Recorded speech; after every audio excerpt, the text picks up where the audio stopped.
വെള്ളാപ്പള്ളി ഇന്നലെ നടത്തിയ വിദ്വേഷ പരാമർശം ഇന്ന് പത്രങ്ങളൊക്കെ വലിയ തോതിൽ തന്നെ കൈകാര്യം ചെയ്തിട്ടുണ്ട്. സുപ്രഭാതം പത്രം എടുത്താൽ വിദ്വേഷ പരാമർശവുമായി വീണ്ടും വെള്ളാപ്പള്ളി, കേസെടുക്കാതെ പോലീസ് എന്നൊരു വാർത്തയാണ്. കാന്തപുരം പറയുന്നത് കേട്ട് മാത്രം ഭരിച്ചാൽ മതി കേരള സർക്കാർ എന്ന സ്ഥിതിയാണ് കേരളത്തിൽ ഉള്ളത്. മുസ്ലിം ലീഗാണ് കൂടുതൽ സീറ്റുകൾ ഭരിക്കുന്നത്. അടുത്ത തെരഞ്ഞെടുപ്പിൽ വീണ്ടും അങ്ങനെ ഇന്നലെ വെള്ളാപ്പള്ളി പറഞ്ഞ ആ വിദ്വേഷ വർത്തമാനങ്ങളുടെ ഒരു വിശദമായ വാർത്ത സുപ്രഭാതം നൽകിയിട്ടുണ്ട്. ചന്ദ്രിക കുറച്ചുകൂടി ഗൗരവമായി ഈ വാർത്തയെ കാണുന്നത്. ചന്ദ്രിക ഇന്ന് മുഖപ്രസംഗം തന്നെ എഴുതിയിരിക്കുന്നു വെള്ളാപ്പള്ളിക്കെതിരെ. അതിങ്ങനെ വായിക്കാം.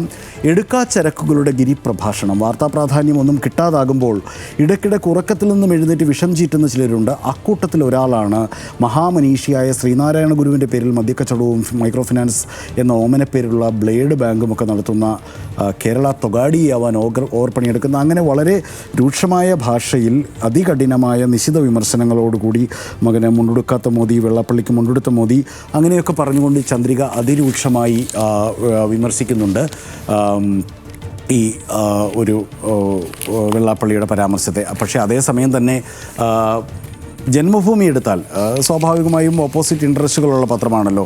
വലിയ വീശിയാണ് കൊടുത്തിരിക്കുന്നത്. VS പറഞ്ഞതുപോലെ കേരളം മുസ്ലിം ഭൂരിപക്ഷ നാടാകും എന്ന് വെള്ളാപ്പള്ളി പറഞ്ഞതായിട്ടാണ് ആ വാർത്ത.